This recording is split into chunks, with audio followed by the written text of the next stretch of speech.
Do you ever feel like you're spending a fortune on groceries yet dinner still feels boring and your family isn't thrilled with dinner? Well, in addition to Depression-era soup hacks, I have 5 budget-friendly soups that you can make generally for under $3 depending on where you live per serving, and these will stretch every ingredient and dollar. They taste amazing. They'll feed the whole family. There's no boring bowls here today. These soups are easy and delicious and perfect for saving time and money in the kitchen. Now, I'll be showing 5 soups, but I will be sharing some other ideas for soups that we love, so this video is truly soup packed. The first thing I want to share with you is if you or somebody in your household is not crazy about soups, I get it. I didn't used to be either, but I learned how to elevate soups. So first of all, let me just share a little bit about how I did that so you can do the same. I used to think soups were so boring and not very filling. Then I started learning some different ways to cook soups. I learned about consommé, which is a clarified rich broth. I've learned about velouté, which is a smooth, velvety, often cream-based soup.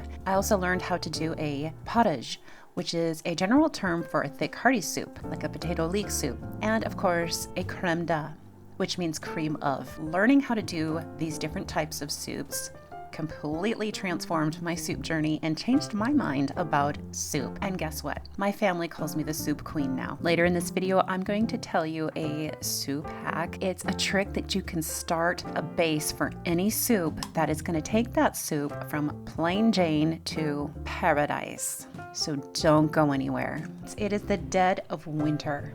And everybody knows there is just nothing like a nice hot bowl of soup on a cold, chilly winter day. I am going to start out this soup cooking marathon today with roasting 4 whole chicken breasts. I'm keeping the seasonings plain so I can go in a direction with these, although these are going to be going into a Marry Me chicken soup. But I'm just gonna salt them and I'm going to add some garlic. And I was gonna roast in the oven, then I decided, I think I'm gonna do this in the Instant Pot instead. It'll go a lot faster. And if I do it just right, the chicken will be nice and moist still. So here I am, dirtying more pans than I needed. There are a million Marry Me chicken soup recipes, and so I'm not going to reinvent that wheel, but here is a glimpse of everything I put in. This Marry Me chicken soup did call for sun-dried tomatoes and olive oil, but I didn't have any. All I have is the bagged kind, and around here, we make do. So the way I'm doing it is I'm just going to toast these or warm them up very gently with some olive oil over some medium heat. Next, I am adding some onion powder. These are from onions that we grew in our garden that I dehydrated. That's something new I decided to try this year. We had so many onions, and I was afraid they might not last all the way through the winter, so I decided to dehydrate a good number of them. I then powdered them. I am adding a couple tablespoons. So in the world of elevated soups and French cooking, I think this would be called a velouté, and then I'm going to add about a teaspoon of garlic powder and a couple teaspoons of red chili pepper flakes, which I love them. Now the recipe calls for Italian seasoning, and I'm going to put about 2 teaspoons in here. Oh, no, 3. So 3 teaspoons is a tablespoon. So a tablespoon of Italian seasoning and a can of tomato paste. Next up, we've got about a quart of cream. I also had about 2 quarts of chicken broth in here. This soup was my husband's favorite of all the soups I made. So I guess they don't call it Marry Me chicken soup for no reason. This soup truly was very luxurious. Until the very end, put the spinach and the chicken in though. Something about this soup that is really special is that if you get tired of eating it as a soup, you could have it over pasta. You could also have it over rice. So it's very versatile. I do suggest serving this with a few shavings or a good sprinkle of Parmesan cheese. All right, I have some more delectable soups to share with you in just a moment, but we're gonna take just a second and I wanna share with you what I've been using to organize my recipes lately that has made our whole family's cooking experiences so much more efficient and smoother and honestly enjoyable. What are you doing? I'm doing a little bit of math. I finally found that recipe that I like, and I'm writing it all down before I lose it again. I'm trying to quadruple it so that I don't have to do this thing 4 times. Oh, you don't need to do that anymore. We use the recipe app now for that. It's amazing. Let me show you. Let me just show you. Okay, so before recipe, our recipes were everywhere. TikTok, Instagram, Google, screenshots, and cookbooks, and scraps of paper just like the one you have here. And yet somehow we were still asking what's for dinner every single day. So I see you got this recipe from Julia's Simply Southern. So what we're going to do is we're going to jump to the recipe. This is so easy. And it depends on what kind of device you have. But here we're going to hit save. We're going to save this to the Recipe app. So hit the recipe. So now it's loading. It's saving the recipe to the Recipe app. Now we just decide what cookbook we want it in. So this is going to be a dinner or a lunch. And we hit update and see it saved it. And here comes the best part. Once you're done, you can open up the recipe in the Recipe app. And instead of converting it, because I see you're doing a whole bunch of math to convert it for a family our size, you just hit the button here, however many times you want to make the recipe for, and it gives you all of the measurements. It recalculates everything for you, and you'll never have to search for the recipe again. It's always in here in the app, all your favorite recipes. And so what we've done is we've organized all of our recipes, all of our favorite ones, into cookbooks. So this recipe cookbook is for breakfast, and it's where we have all of our breakfasts. And the best part is that we can actually make menu plans really easily now. So you can actually go here a couple ways. I'm going to show you. Here is the menu plan that we have going right now. Now I have Monday's a cooking day, so I have a whole bunch of recipes on Monday, but here's what we're having Tuesday. And again, I'm doing double cooking on that day, but you can see here's our menu plan. So this is everything we're having this week. And then you can just go tap on whatever and see exactly how to make the recipe that is for that night. It's super easy. And best of all, you can add everything to a grocery list just like that. Super simple. Yeah. Now, right now, let's go view our grocery list. They're going to be adding Walmart on here soon, I believe. But right now, see, Walmart, it says coming soon for Walmart. But right now you can do it through Instacart, and that goes through a bunch of different grocery stores.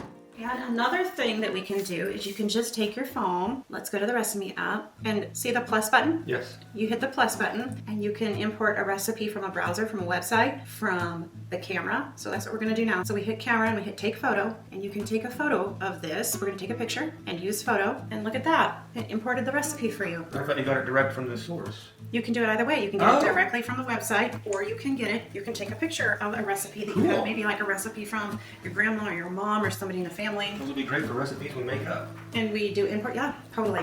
Because I can't remember all the awesome things I've made that you told me to save. You can also drag and drop recipes from Monday to Tuesday and rearrange them however you want. So Recipe is a total game changer. It's all the kids are using it. It's all the rage. It's the latest thing. Yeah, it's the latest thing. It's all the rage with the kids these days. Kids are doing it. Well, at least our kids anyways. So, I don't need to keep rewriting recipes anymore. Nope. Not anymore. Recipe has made cooking and meal planning simple again. Less stress, less mental load, more confidence in the kitchen. And if you're tired of losing recipes or searching for recipes or the dinner time overwhelm, we truly recommend checking it out. Next up, we have Cowboy Soup.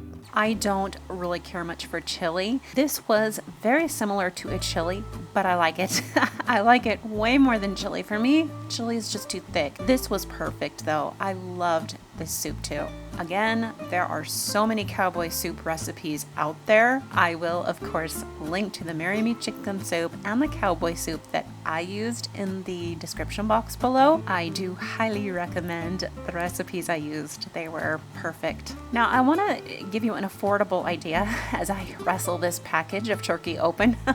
If ground beef is too expensive for you and out of your budget, just do ground turkey. It's every bit as good, a little bit lighter, truly is wonderful, and more affordable. Okay, normally I use my own beef broth, but I don't have any right now. I also normally use my own pinto beans, but again, I didn't have any made up, so I'm gonna have to use canned for this. This is such a healthy, hearty one-pot meal for your family. There's beans, tomatoes, corn if you want. I had to serve the corn to this side because I do have a child that is sensitive to corn and isn't supposed to have it. So we left the corn out and just did it to the side. This is a super filling, super affordable, and freezer-friendly dish. And it's a great soup to bulk cook and make in big, huge batches to freeze extras for later. Depending on where you live, this could be, or even out to about $2.50 per serving. It's gonna be the easiest soup of the day, simply because I dropped the ball and I forgot to get the beans going, so we're using some canned beans. Also, I don't have my own beef broth. I love to make my own beef broth, but with the beef prices like they've been, we haven't been eating very much beef, so I haven't had my own bones to make beef broth with, so I had to buy some today. So for this recipe, I'm literally just chopping up potatoes and red peppers and then opening a bunch of packages. And I'm pretty sure that this recipe is probably going to be the family's favorite. So I'll guess. Actually, the Marry Me Chicken Soup might be. This might be the second favorite. I guess we'll find out though. As I cut these ingredients up and prepare, I want to tell you about a soup trick that was passed down through generations. This actually came from a step-grandma of mine, and it's really genius. So, you know how when you finish a meal, or your family finishes a meal, and maybe there's like a half a cup of green beans left? Or let's say you have just a little bit of corn and it's not really enough for the family for another meal, and it's not maybe even enough for even one person for a full serving. Now you can literally do this with anything. You can do it with a little spot of beans that's left over. You can take your little bits of spinach, whatever it is, and put it into a container. So have a container in your freezer that's labeled for soup, and that's where all the scraps go. When the container's full, you make a pot of soup. This is the secret as to why so many of our grandmothers made the most delicious soups. I don't know about in your family, but in my family, my grandmothers, I'm pretty sure all did this, and they had the reputations for making the best soups ever. But you know what? While we're talking about it, let's not stop there. There are some more Depression era soup tips that I think need to make a comeback with the grocery prices like they have been today. Save all the bones for broth. Let's say you have fried chicken one night and there's bones left over. I know it sounds disgusting, right? The people have eaten the chicken off the bone. But once you have boiled that for like 12 hours, or in my case, I do a 3-day process with my bone broth, there's not going to be any cooties left over on those bones, I promise. But when you save your bones after steak or a roast beef or whatever it is you're making, save the meat bones and make broth with it. During the Depression, bones were never wasted. They were tomorrow's soup. They add richness without extra cost to soup. They add nutrition to the soup. Another Depression era soup trick is stretch meat, but don't center it. So some Depression era wisdom, meat was used more as a flavoring, not the main event. So here's how they did it. They would use small amounts of meat added to big pot with beans, potatoes, and vegetables, which did the heavy lifting of the meal. In this way, a pound of meat can feed a family, reduce grocery costs significantly, and still make the meal hearty and satisfying. And of course, then there is the tip that I think I mentioned already, where you can multi-purpose the soup. So if you have maybe a quart left, it's not enough for the whole family for another day, just have it as a pasta topping and add some Parmesan cheese or pumpkin. Pumpkin gives pasta dishes a creaminess that is so good. In these scenes, I'm chopping up some delicata squash and onions, and I'm gonna roast them for the next soup, which is going to be a delicata squash and a sausage soup with sage. And I'm going to use turkey sausage for this. So I've got about 3 or 4 delicata squashes, and I'll be using approximately 2 pounds of turkey, which I will be seasoning up as a turkey sausage. I have about 3 or 4 onions here, about 3 cloves of garlic, and some sage leaves.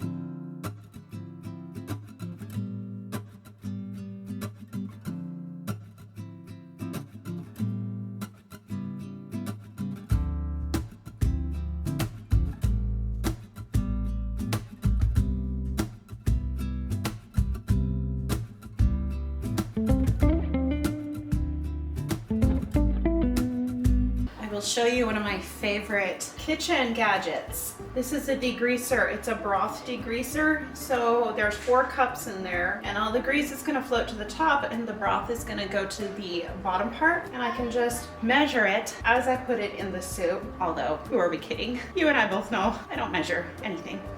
But anyways, if I did want to measure, I could measure with this. But what I am going to do is I'm going to just kind of like give it a ballpark measurement. But the reason I'm using it for the most part is just so the grease flows to the top and it's not in the soup. Okay, it looks like it broke down. This is going to take a very long time. It broke. I don't know what happened. I guess the lever kind of gave out. This isn't my favorite kitchen toy anymore. I think I'm going to go with something else. Then I'm going to top this off with chicken broth. Now this soup is kind of a medium soup as far as weightiness. It is not necessarily a light soup, but it's not a very heavy soup either. Something I did to this soup, or that you can do, is add some cream cheese if you want it to be creamier and have a little bit more flavor and just depth. Speaking of cream cheese. Cream cheese is one of my soup hacks. I love keeping cream cheese on hand. It lasts a long time, so you don't have to worry about it going bad as fast as you would maybe a pint of cream. Pretty much without fail, all of my family's favorite soups that I make usually have cream cheese in them, and it's the secret ingredient that I put in so many of my soups. One of the nice things about this soup is you could use any kind of squash, and squash is usually pretty affordable. It is still in season right now, and you can use whatever meat is on sale: turkey sausage, pork sausage, even ground beef if that's what you want to add to this. Now, in the beginning of this video, I promised you a soup base formula that you can use to make an infinite number of soups that are a winner every time. To do this, you would essentially start with a roux. So equal amounts of butter and flour, and you could use gluten-free flour, and you just lightly cook this for about 1 minute together. You melt the butter and then add the flour, and then you will add broth and cook this for about a minute. You want to make sure it's fully cooked and boiled. You could add as little broth or as much broth as you want. And next, you will add some cream cheese if you want that creaminess to your soup. And this, my friends, is the base for any winning soup. There are just so many different things you can do with this. Essentially your blank canvas. Once you have this base, you can add anything: chicken, rice, broccoli, cheddar, potato and bacon, whatever you have in your fridge that is left over. We still have 2 more soups to make. This soup I'm showing you next is a Hungarian mushroom soup, and it was my personal favorite. This soup was just so delicious, so full of flavor, so hearty, and so filling. One bowl filled me right up. Did you know that mushrooms are a really wonderful food in the wintertime because they have vitamin D in them? I'll link below where I got this recipe from. I highly recommend using the recipe that I used for this because it was so wonderful. And for this one, I actually did follow the recipe for the most part. This might sound silly, but I really enjoy cooking with mushrooms. Mushrooms are just such a fun food. I love to eat them. I love them as art. There's just something special about them. So this soup was rich, it was savory, creamy, and mushrooms, they are affordable and meaty, making them a perfect for budget-friendly family dinners. The paprika adds a really wonderful, authentic flavor. This is seriously a luxurious soup. And if you want extra flavor, you can use some more broth. But right now, as I finish cooking up this soup and showing you the process, let's go over those bonus soup recipe ideas that I mentioned at the beginning of this video. So we're going to do that right now. The first one is, of course, classic chicken noodle soup. And one trick that I like to do with my chicken noodle soup is to add a little bit of an acid. So maybe a little tiny bit of vinegar or lemon juice. And again, another alternative is to add the cream cheese, which elevates the chicken noodle soup. Another one is a lentil and vegetable soup. A great side with that would be like a simple green salad with a vinaigrette. Look up Indian curries when you're cooking with lentils or any kind of a bean. They are just a wonderful way to elevate any kind of a bean soup and make something beyond just chili. There's also a loaded potato soup. You would want to use the cream cheese based method here, and you know what I like to add to mine? Cottage cheese. Cottage cheese takes your potato soup to new heights. Then there's the white bean and kale soup or spinach. A nice Parmesan crostini would be wonderful with this. Remember, canned beans are cheap, but dried beans are even cheaper if you plan ahead. Also, the Instant Pot is your friend when it comes to cooking beans. The Instant Pot makes the most soft and creamy beans. And the 5th soup is tomato basil. And of course, this is a classic to eat with grilled cheese sandwiches. Canned tomatoes are generally cheap year-round. Now, when it comes time to freezing soups, dairy-heavy soups can separate. So with any soup that you want to add dairy to, I do recommend you wait to do that till after you've thawed the soup and are reheating. Another thing is potatoes can get grainy after you freeze them in soups.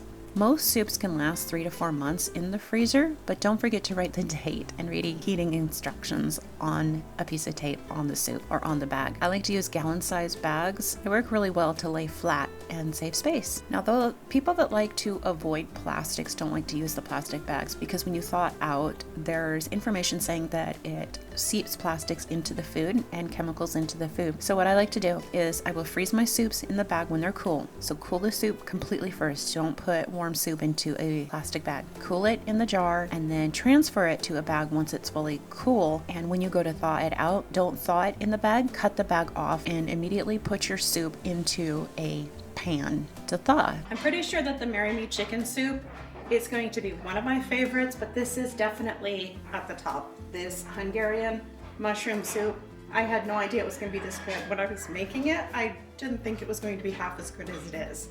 It's wonderful. If you have people in the house that aren't maybe very fond of soup, something you can do to really elevate the dish and make it so that it's more appealing to everybody is you can add sour cream, you can add cream cheese, that's a great addition to soups, or you can add some cream. Lastly, we have lasagna soup. This was so interesting. Literally, it was probably the easiest one to make. You just open some jars of spaghetti sauce or tomato sauce, season it with your Italian seasoning, add some meatballs or cooked sausage, and top it with your ricotta cheeses, your feta cheese, your mozzarella cheeses. Oh, and I almost forgot, add some cooked lasagna noodles to it. Now, I had leftover macaroni and cheese, so I went ahead and added that, and it was so good. Soups are how families have always eaten well, long before convenience foods. They're better than fast food, simple, nourishing, and a wonderful way to stretch what you already have. I hope this video has inspired you to get creative with your soups. Drop a comment below with your family's favorite soup.